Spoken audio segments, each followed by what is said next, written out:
Hello students and welcome back to channel Siraj tech D study. आज हम start करने जा रहे हैं इलेक्ट्रिसिटी कंपनी। जो टॉपिक है टीवाई बैफ के लिए बहुत ज्यादा इंपॉर्टेंट। स्टार्ट करेंगे आज का क्लास।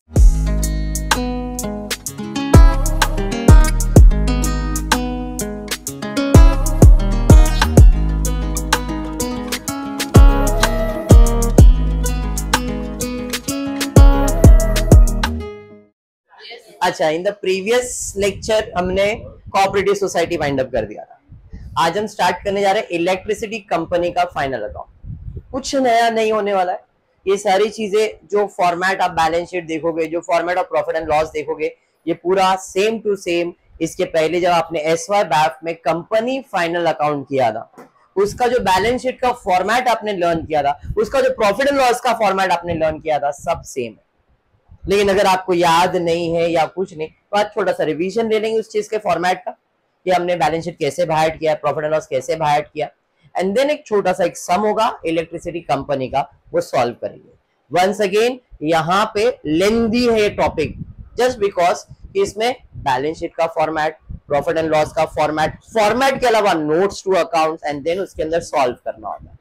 तो ऑप्शन में रखना है कि नहीं, ये पेपर डिसाइड करेगा, आप मत डिसाइड करना। आप प्रिपेयर ऐसा करके जाओ कि मेरे को आता है, टॉपिक के बारे में पता है। पहले बोलता हूं ये मत डिसाइड करना, नहीं ना ऑप्शन छोड़ना, जाने दे, बाकी 4 टॉपिक अच्छे से कर लिया हमने, इसको ऑप्शन में कर देते। नहीं, मैं आपको अभी बोलता हूं दादा कि अपने को जो है ना सम दादा कैसे करके जाने का कि अटेम्प्ट कर सकूं वैसा। मीनाक्षी को मैंने वही सेम बताया था। क्या मीनाक्षी, मैंने क्या बताया कि सम कैसे अटेम्प्ट करने का। शेबाज, ध्यान दे बेटा, ठीक है। फुल ध्यान किसर है, उधर ध्यान देना बेटा, इधर ऐसा ही ध्यान देना है, घूमना नहीं चाहिए।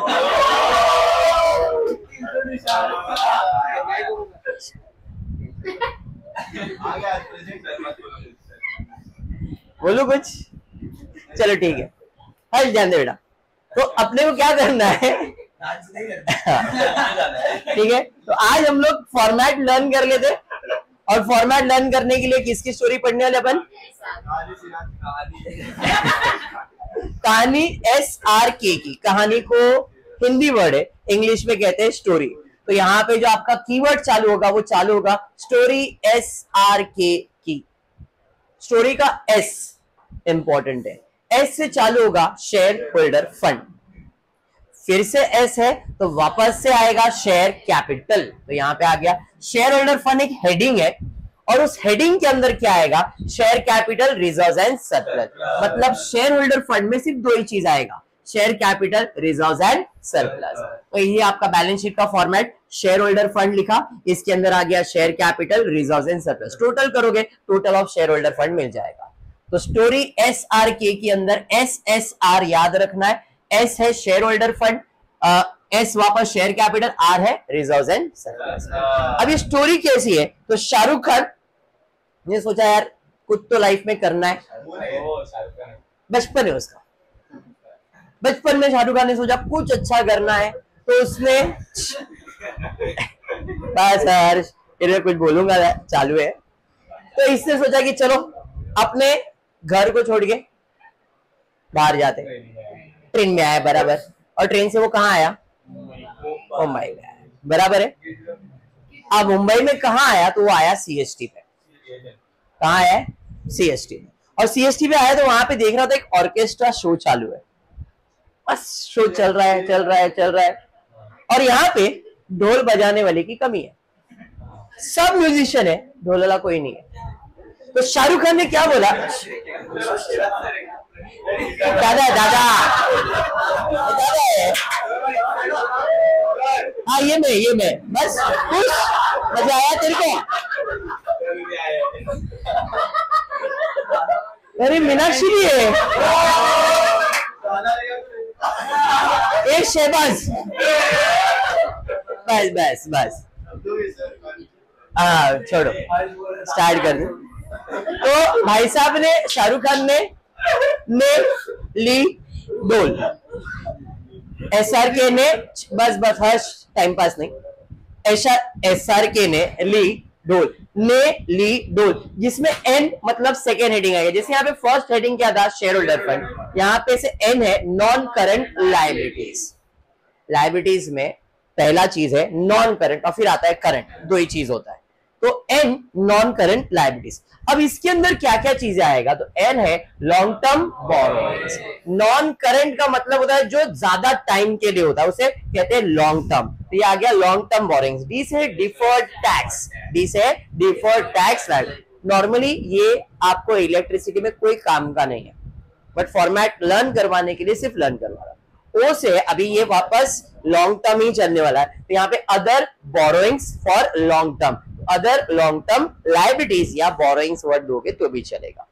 एल से है यहाँ पे लॉन्ग टर्म प्रोविजन, यहाँ पे बोरोइंग्स या लायबिलिटीज लिखा चलेगा और यहाँ पे प्रोविजन लिखना। क्लियर हुआ? तो ये आपका सेकेंड हेडिंग आ जाएगा नॉन करंट लायबिलिटीज, जिसमें पहला है ने ली, एल से आ जाएगा लॉन्ग टर्म बोरोइंग्स, डी से डिफर्ड टैक्स, फिर अदर लॉन्ग टर्म लायबिलिटीज या तो बोरोइंग्स वर्ड यूज करो, उसके बाद लॉन्ग टर्म प्रोविजन। इसका टोटल ले लोगे, सेकेंड हेडिंग का टोटल आ गया। ठीक है, अब ये ढोल लेके घर पे तो नहीं बैठेगा, वापस जाएगा किधर, जहां पे उसने ऑर्केस्ट्रा शो देखा था, वो कहां था, सीएसटी में। तो अब ये सीएसटी में आया जहां पे क्या चल रहा था, orchestra show. CSTOS, OS stands for orchestra show. समझ में आया? अब यहाँ पे सी वापस से नया हेडिंग है। जैसे यहाँ पे एन था नॉन करंट लायबिलिटीज, यहाँ पे सी है करंट लायबिलिटी, तो ये हेडिंग है, इसके अंदर ये सारी चीजें आने वाली है। अब क्योंकि ये नॉन करंट था तो लॉन्ग टर्म था, तो ये करंट है तो ये शॉर्ट टर्म, तो शॉर्ट टर्म बोरोइंग्स आ जाएगा। लॉन्ग टर्म है तो शॉर्ट टर्म बोरोइंग्स आ जाएगा।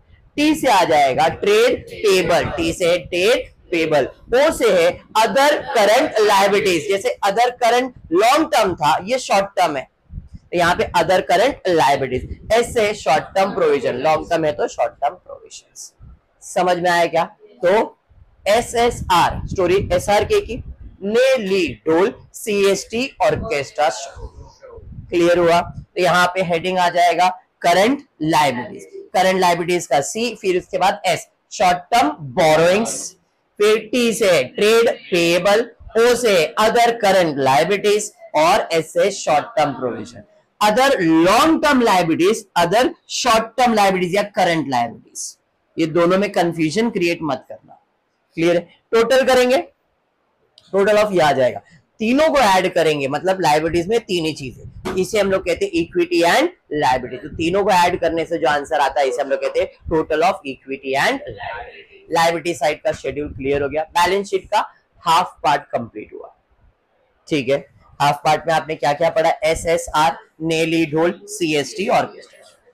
अब इसका ऑर्केस्ट्रा शो चल तो रहा था, अच्छे से चल रहा था, लेकिन इसे कुछ ठीक नहीं लग रहा था। फिर ठीक नहीं लगा ऑर्केस्ट्रा, फिर ठीक नहीं लगा ऑर्केस्ट्रा। क्लियर? ऑर्केस्ट्रा कर रहा था, लाइफ चल रही थी, लेकिन उसे ठीक नहीं लगा, तो फिर ठीक नहीं लगा ऑर्केस्ट्रा, जिसमें F stands for fix asset. But ये फिक्स असेट किसी हेडिंग में आता है, जैसे लायबिलिटीज में 3 हेडिंग है, असेट में सिर्फ 2 ही हेडिंग है। एक है नॉन करंट लायबिलिटीज, तो इधर क्या आएगा, नॉन करंट असेट्स, और उसी के अंदर आएगा फिक्स असेट। समझ में आया? फिक्स असेट के अंदर T stands for tangible intangible, तो tangible asset and intangible, T के अंदर ही आ जाएगा, T टैंजिबल एंड इंटैंजिबल। तो फिक्स असेट का ये पार्ट हो गया। फिर ठीक का है fix asset, tangible, intangible. N से नॉन करंट इन्वेस्टमेंट, ये हेडिंग नहीं है, ये अलग एक पार्ट ही है, नॉन करंट इन्वेस्टमेंट। एन से आ जाएगा long term loans and advances. अगर आपको याद हो, आपका फॉर्मेट हर में ऐसे ही होता है, इन्वेस्टमेंट के बाद लोन्स एंड एडवांसेस ही आता था। फिर ओ से आ जाएगा other non current assets, other items जिसमें आपने कोऑपरेटिव सोसाइटी में किया था, तो अदर आइटम्स का मतलब ही हो गया अदर नॉन करंट असेट्स।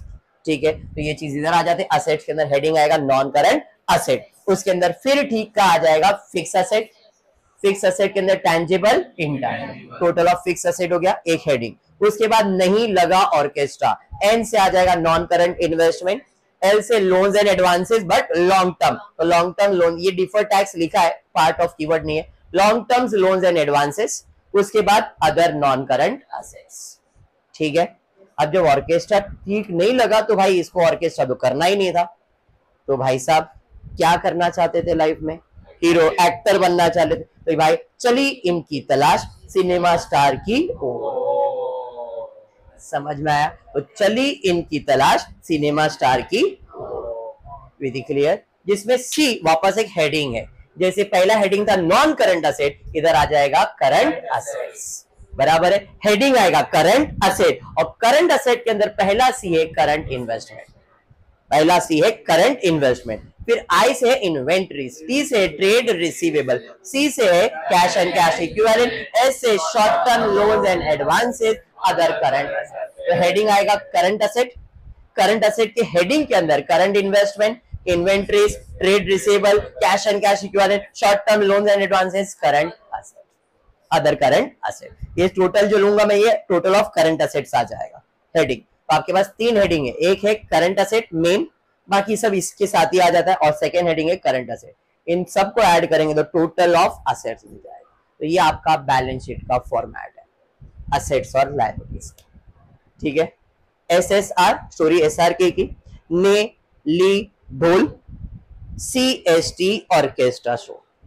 फिर ठीक नहीं लगा उसे ऑर्केस्ट्रा, यहां तक हो गया ऑर्केस्ट्रा, चली इनकी तलाश सिनेमा स्टार की ओर, खत्म।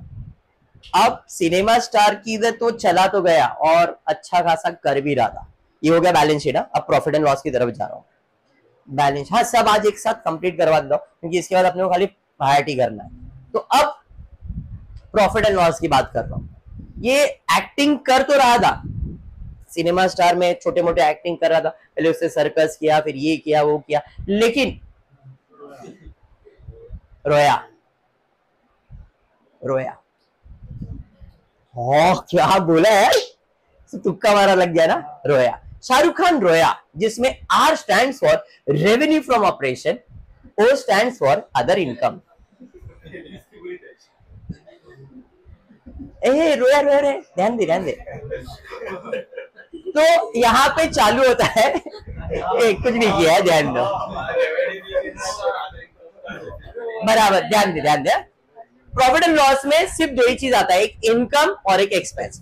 इनकम में सिर्फ रोया, revenue from operation other income, revenue from operation other income, रोया। तो ये आपको हो गया टोटल। अब ये रो क्यों रहा था, घर की याद, मम्मी की याद,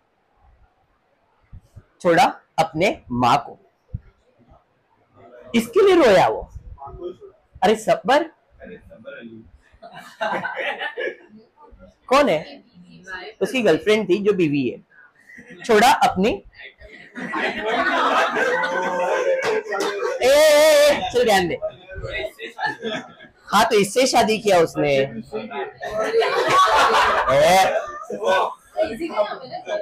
हाँ इसी का नाम गौरी है, गौरी, मैंने कुछ नहीं बोला, अपने आप निकला गौरी। अपने माँ का नाम लिया था। तो यहां पे ध्यान दो, अपनी माँ को छोड़ा, सी और एम इंपॉर्टेंट है, सी और M, cost of material consume, छोड़ा अपनी माँ को सी और एम, छोड़ा अपनी माँ को सी और M, cost of material consume. C और आई, छोड़ा अपने आइटम को, इसमें आएगा चेंज, आए वल्गर वाले, तू वल्गर सोच रहा है, ये वर्ड कोई ऐसा वल्गर नहीं है। Change in inventories of finish goods and WIP, यहां पे रॉ मटेरियल आएगा, और रॉ मटेरियल के अलावा कोई दूसरा मटेरियल जैसे डब्ल्यूआईपी और फिनिश गुड्स, तो यहां पे आएगा। यहां पे कॉस्ट है और यहां पे चेंज है, दोनों में फर्क है। कॉस्ट और चेंज में फर्क ये है कि चेंज वाली चीज में ओपनिंग और क्लोजिंग रहेगा, और कॉस्ट में ओपनिंग क्लोजिंग नहीं है। इसमें पहले क्लोजिंग कितना था, ओपनिंग कितना, तो उनका डिफरेंस दिखाना है चेंज का मतलब। पर यहाँ पे cost, opening eight purchase less closing, तो अपने को कॉस्ट मिलेगा। ये दोनों में ये बेसिक सा फर्क है। तो ये आपका एक्सपेंस साइड पे चले जाएगा। एक्सपेंस में सबसे पहला आएगा कॉस्ट ऑफ मटेरियल कंज्यूम मा, एंड कॉस्ट ऑफ इन्वेंट्री, मतलब कॉस्ट नहीं, change in inventories of finished goods, बराबर है। लेकिन ये चीज अगर इसके दिमाग पे हावी हो जाता तो क्या ये एक्टर बनता? नहीं। कमजोरी को ताकत में कैसे बदला, एसआर के लिए। क्या सर, क्या पढ़ा रहे तुमने चुराया भी। एक बार फिर दिल जीता लोगों का, मतलब एक्टिंग करते करते करते करते उसने फिर से लोगों का दिल जीता। एक बार फिर दिल जीता लोगों का, लोगों का, जिसमें ई और B very important. E B stands for employee benefit, employee benefit expenses. F stands for financial expenses. D stands for depreciation and amortization. O for other expenses. तो आपके एक्सपेंसेस का शेड्यूल रेडी हो गया है, माँ और item के बाद। एक बार फिर एम्प्लॉय बेनिफिट है ना, एम्प्लॉय बेनिफिट, उसके बाद financial expenses, depreciation, amortisation, other expenses. ये आपका प्रॉफिट एंड लॉस का शेड्यूल हो गया। रोया R revenue and other income, cost of material consumed, change in inventories, employee benefit, financial expenses, depreciation, other expenses। Total करेंगे, total of income, total of expense. Income minus expense करेंगे तो net profit before tax, minus tax करोगे net profit after tax. तो ये चीज आपको याद करना है, और ये याद करने के लिए स्टोरी को थोड़ा बहुत आपके दिमाग में, जहन में डाल लो कि भाई ऐसा ऐसा है और ये वर्ड्स है, तो आपको चीजें याद हो जाएगी। क्लियर है, पक्का। अब इलेक्ट्रिसिटी में इसका काम क्या है, तो इलेक्ट्रिसिटी में जो आपको बैलेंस शीट का फॉर्मेट मैंने करवाया है, वही सेम चीज आपको इलेक्ट्रिसिटी में भी काम आने वाला है। अब डिपेंड करता है क्वेश्चन में पूछा क्या गया है, खाली बैलेंस शीट पूछा है, खाली प्रॉफिट एंड लॉस पूछा है, या पूरा कंबाइंड फाइनल अकाउंट पूछा है। तो एग्जाम में कैसा आता है वही बता दो, खाली वही करवा दो। कैसा चलेगा रे हर्ष? लीव लीव लीव, जाने दो, बजने दो, ये रहने दो बेटा, इधर ध्यान दे, ठीक है। अब क्वेश्चन आपके सामने है, और क्वेश्चन में बोला prepare balance sheet, only balance sheet. Only balance sheet के लिए एसएसआर, नेलीडोल, सीएसटी, ऑर्केस्ट्रा जो फिर ठीक नहीं लगा उसे ऑर्केस्ट्रा, चलिए इनकी तलाश सिनेमा स्टार की ओर। ये फॉर्मेट आपको याद होना चाहिए। तो उसके पहले अपना क्वेश्चन अपने पास है, तो मार्किंग समझ में आना चाहिए कौन सा चीज किधर जाएगा। पेटेंट्स एंड ट्रेडमार्क, एक इलेक्ट्रिसिटी कंपनी के लिए पेटेंट्स या ट्रेडमार्क एक असेट होता है, और ये असेट इनटेंजिबल इन नेचर होता है। तो मार्किंग है IFA, I for intangible fix asset. समझाइए, लैंड भाई फिक्स असेट है और टेंजिबल है, TFA टेंजिबल है। पावर प्लांट ये भी एक असेट है मेरा, और ये टेंजिबल असेट्स में आता है, क्योंकि एक इलेक्ट्रिसिटी कंपनी के लिए प्लांट का जगह, पावर का जगह, ये सब उनका प्रॉपर्टी होता है, और प्रॉपर्टी उनके लिए असेट है, तो tangible fixed asset. Electrical instrument इनका प्रॉपर्टी होगा, tangible fixed asset. Transformer electricity company के लिए फिक्स असेट। अब ये नॉर्मल कंपनी में ये सारी चीजें नहीं आती है, बस ये डिफरेंस है इलेक्ट्रिसिटी का, tangible fix. Invent by stock है, इन्वेंट्रीज का शेड्यूल बनाया हुआ है, चलिए इनकी तलाश, इन्वेंट्रीज, तो ये इन्वेंट्रीज में ही जाएगा, बराबर है। इन्वेंट्रीज मतलब करंट असेट्स के हेडिंग के अंदर, इन्वेंट्रीज लिखा तो भी चलेगा, करंट असेट लिखा तो भी चलेगा। ट्रेड रिसीवेबल, ट्रेड रिसीवेबल का हेडिंग ही है करंट असेट, मालूम है ना। कंटीजेंट रिजर्व, इन्वेस्टमेंट, इन्वेस्टमेंट का नॉन करंट इन्वेस्टमेंट पढ़ाया था ना अभी। Bank balance, cash and cash equivalent, या तो करंट असेट हेडिंग डालो तो भी चलेगा। पब्लिक लैंप, इलेक्ट्रिसिटी कंपनी के लिए पब्लिक लैंप, समझ में आया, फिक्स असेट, ध्यान रखना। क्लियर हुआ? तो ये चेंजेस हो गए, थोड़े बहुत नए नए असेट्स के नाम देखने को मिलेंगे, और कुछ भी नहीं है। इधर आते, शेयर कैपिटल तो सुना हुआ है, शेयर कैपिटल में जाएगा। डिबेंचर्स लॉन्ग टर्म बोरोइंग्स होता है, टर्म लोन भी long term borrowing. Capital reserve, reserve and surplus, contingent reserve, revenue reserve. Depreciation fund asset में से माइनस होगा, depreciation fund fix asset tangible में से माइनस होगा, इनटेंजिबल में से नहीं। हमेशा डेप्रिसिएशन फंड टेंजिबल असेट में माइनस होता है, इनटेंजिबल में नहीं होता है, तो ये फिक्स असेट में से माइनस होगा। Trade payable, anything payable is my liability, Shahbaz बराबर है, तो करंट लायबिलिटीज में चले जाएगा। ट्रेड पेबल अपने हेडिंग ही है, उसमें डालेंगे। प्रपोज डिविडेंड करंट लायबिलिटीज में चले जाएगा। अदर करंट लायबिलिटीज या करंट लायबिलिटीज, ठीक है। मार्किंग समझा, फॉर्मेट बना लो, पूरा बैलेंस शीट का फॉर्मेट बनाया। देखो अभी वापस ऐड करवा था, share holder fund, share capital reserve, non current में लॉन्ग टर्म ही लिखा है मैंने, पूरा नहीं, ले लीड होल्ड कुछ भी नहीं लिखा है, क्योंकि अपने पास एक ही लॉन्ग टर्म ही खाली, तो पूरा लिख के मतलब नहीं। करंट लायबिलिटी में सिर्फ दो ही चीज लिखा मैंने, trade payable, other current liabilities. Asset के अंदर non current fix, tangible intangible आ गया, इन्वेस्टमेंट लिख दिया, उसके बाद वो लोन्स एंड एडवांस सब गायब कर दिया। करंट असेट में इन्वेंट्रीज लिखा, ट्रेड पेबल और कैश, इतना ही लिखा। तो फॉर्मेट है बड़ा, वो सीक्वेंस याद कर लो और उसमें जो जो रिक्वायरमेंट आप उतना बैलेंस शीट बनाओ, तो ये आपको बैलेंस शीट है। बट इसमें फिल करने से पहले आपको बनाना पड़ता है वर्किंग उसका, और उसे कहते हैं नोट्स टू अकाउंट। अब नोट्स टू अकाउंट में जो चीज डबल ज्यादा रिपीट हो रहा है ना, उसका ही नोट्स बनाओ तो चलेगा। जैसे लॉन्ग टर्म बोरिंग्स 2 बार दिख रहा है, रिजर्व एंड सरप्लस दिख रहा है, फिक्स असेट दिख रहा है, करंट असेट, भाई ये तो डायरेक्टली पोस्ट करेंगे तो भी चलेगा, क्योंकि सिंगल सिंगल इन्वेंट्रीज अपने इसमें जाएगा, ट्रेड रिसीव अपने इसमें जाएगा, इन्वेस्टमेंट अपने इसमें जाएगा, लेकिन आप प्रेजेंट कर सकते हो। और कुछ है क्या? नहीं। तो हमने इधर नोट्स टू में शेयर कैपिटल बनाया, क्योंकि उसके अंदर प्रेजेंटेशन दिखाना पड़ेगा। रिजर्व सरप्लस बनाया, लॉन्ग टर्म है 2-3, tangible asset, other current liabilities, other current liabilities एक है, आप इधर दिखा सकते हो, डायरेक्टली उधर दिखाओगे तो भी चलेगा। और उसके अलावा नॉन करंट इन्वेस्टमेंट, ये जो दिखाना है उसके लिए बनाया, नहीं तो ये दोनों ऑप्शनल है। 1 2 3 4 बनाया नोट्स टू अकाउंट तो भी बस है, ठीक है। ओके, स्टार्ट करता हूँ सम सॉल्व करने, जरा ध्यान दे, कुछ नहीं, खाली पोस्टिंग करने है, खाली प्रिपेयर ही तो करना है। तो सबसे पहला है पेटेंट्स एंड ट्रेडमार्क, कहाँ जाएगा? फिक्स असेट इनटेंजिबल, भाई ये टेंजिबल का बना है, इनटेंजिबल डायरेक्टली इधर एक ही सिंगल आइटम है, 500 रुपए इनटेंजिबल असेट में डायरेक्टली शेड्यूल में आ गया, बराबर। उसके बाद क्या है? Land and building, sorry land है, कहाँ जाएगा?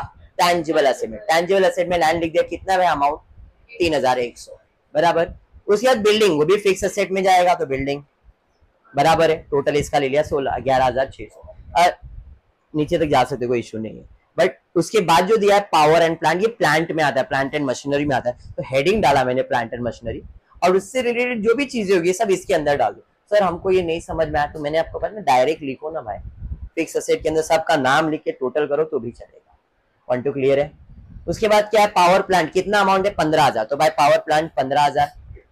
उसके बाद इलेक्ट्रिकल इंस्ट्रूमेंट, इधर जाने वाला इलेक्ट्रिकल इंस्ट्रूमेंट, फिर जाने का ट्रांसफार्मर जाने वाला है, फिर इन्वेंट्रीज, भाई इन्वेंट्रीज कहाँ जाएगा? तो इधर शेड्यूल बनाया क्या इसका? नहीं, डायरेक्टली इन्वेंट्रीज इधर है, शिफ्ट कर दिया, समझा ये। उसके बाद क्या है बाबा? ट्रेड रिसीवेबल, भाई इसका शेड्यूल किधर बनाया गया? नोट्स टू अकाउंट, नहीं, ट्रेड रिसीवेबल डायरेक्टली इधर डाल दिया। समझ में आ रहा है? तो जिसका नोट्स बना सकते हो उसका बनाओ, नहीं तो बाकी आप डायरेक्टली सिंगल आइटम का पोस्टिंग कर सकते हो। फिर कंटीजेंट रिजर्व इन्वेस्टमेंट, ये नाम का कोई चीज इधर नहीं है, यहाँ पे नॉन करंट इन्वेस्टमेंट है, इसलिए उसका लिए हमने एक अकाउंट बनाया, इधर उसका प्रेजेंटेशन दिखा दिया, टोटल बाद में इधर ही लिखने वाले, इसलिए इसका नोट्स बनाया। जरूरी नहीं आप डायरेक्टली यहाँ पे लिख सकते हो, लेकिन वो एग्जाम में पूछे किधर का अमाउंट है, तो इसके लिए नोट्स अकाउंट, तो भाई ये चीज का वो पैसा है वो, इसलिए वो नॉन करंट इन्वेस्टमेंट में, समझा। फिर उसके बाद bank balance, cash and cash equivalent directly post कर सकते हो, क्योंकि सिंगल आइटम है, वही नाम का प्राणी हो। फिर क्या है भाई? पब्लिक क्लेम, फिर शेयर कैपिटल, शेयर कैपिटल भाई रिजर्व एंड शेयर कैपिटल के अंदर आ गया प्रेजेंटेशन। अब इसको भी मैं डायरेक्ट लिख सकता था, बट इसको प्रेजेंटेशन क्यों दिया भाई? इतने शेयर है ये, तो वो प्रेजेंटेशन आप यहाँ पे नहीं कर सकते हो, इसलिए यहाँ पे इसको प्रेजेंट किया, ठीक है। फिर क्या है? डिबेंचर्स, भाई 2-3 है, इसको तो बनाना ही पड़ेगा। तो लॉन्ग टर्म के अंदर 14% सिक्योर डिबेंचर्स, 14% कितना है? 6,000, 11% डिबेंचर 3,500, टोटल हो गया हमारा 9,500, बराबर। पोस्टिंग समझा। डिबेंचर्स के बाद कैपिटल रिजर्व, कहाँ जाएगा? रिजर्व एंड सरप्लस, तो Dharmendra capital reserve, contingent reserve, net revenue account, और कुछ है क्या? नहीं, टोटल ले लिया भाई, इसका भी टोटल आउटर कॉलम में आ गया। फिर डेप्रिसिएशन फंड, जो भी तुम्हारा फिक्स टेंजिबल एसेट होगा उसमें से माइनस होगा, तो लेस डेप्रिसिएशन आउटर कॉलम में रखा है मैंने, आप इसका टोटल करके भी माइनस कर सकते, मैंने अभी इधर प्रेजेंटेशन दिया और कुछ नहीं। ट्रेड पेबल सिंगल आइटम है और उसी नाम का प्राणी होता है, डायरेक्टली इधर आ गया। फिर प्रपोज डिविडेंड नाम का कोई प्राणी नहीं होता है, तो अदर करंट लायबिलिटीज के अंदर चले जाएगा। और कुछ समझ में आप क्या क्लोजिंग करेंगे? छोटा सा सम इसलिए लिया कि कॉन्फिडेंस थोड़ा सा आ जाना चाहिए तुमको, यहाँ कर सकते हम लोग, इसके लिए मैंने छोटा ही सम लिया है, लेवल आने दो फिर अपन थोड़ा और अपग्रेड करेंगे इसको, बट चीजें ऐसी ही होगी जैसे कोऑपरेटिव सोसाइटी आपने कैसे किया है, ये भी सिमिलर उसी काइंड का है, खाली ये थोड़ा लेंदी इसलिए बनता है क्योंकि अगर इसमें प्रॉफिट एंड लॉस भी आ गया तो प्रॉफिट एंड लॉस का शेड्यूल, बैलेंस शीट का शेड्यूल, फिर उनका सबका नोट्स, फिर उसके अंदर सॉल्व करके उसका अमाउंट पोस्ट करने का, ठीक है। थोड़ा वो लेंदी प्रोसेस है, बट आपको छोटे छोटे सम इसलिए कराओ, कॉन्फिडेंस आएगा तो लेंदी सम भी छोटा लगने लगेगा, ठीक है, अब क्लोजिंग करना है, तो नोट्स टू अकाउंट क्लोज करके फॉर्मेट में जाओगे। तो नोट्स टू अकाउंट में पहले शेयर कैपिटल का क्लोज करेंगे, आ गया शेयर कैपिटल का टोटल ले लो, कितना है 15,000, डायरेक्टली उधर गया। फिर इसके बाद रिजर्व सरप्लस 6,500 एक है और 6,500, फिर उसके बाद इसका टोटल 9,500 शेड्यूल नंबर 3। फिर उसके बाद अदर करंट लायबिलिटीज है, और कुछ है क्या? नहीं, टोटल कर लेंगे उसका टोटल 35,500। उसके बाद टेंजिबल फिक्स एसेट टोटल है 26,900। इनटेंजिबल ऑलरेडी है। फिर नॉन करंट इन्वेस्टमेंट का है 3,000, नॉन करंट इन्वेस्टमेंट है 3,000, और कुछ है क्या? नहीं। इधर से आउटर कॉलम में इन सब का टोटल लो, टोटल 35,500। समझा सम कैसे सॉल्व होता है? पक्का कॉन्फिडेंस है करने का? थोड़ा सा कॉन्फिडेंस चाहिए बस, ज्यादा नहीं चाहिए। थोड़ा भी कॉन्फिडेंस आ गया तो शहबाज भी सॉल्व किया मतलब पूरा क्लास सॉल्व करेगा, है ना शहबाज? तो आज इतना ही करते, नेक्स्ट लेक्चर में कुछ नए सम्स करेंगे। होपफुली वीडियो पसंद आए तो प्लीज वीडियो को लाइक कर देना, फ्रेंड्स ग्रुप में शेयर करना, चैनल को सब्सक्राइब करना। Thank you for watching the video.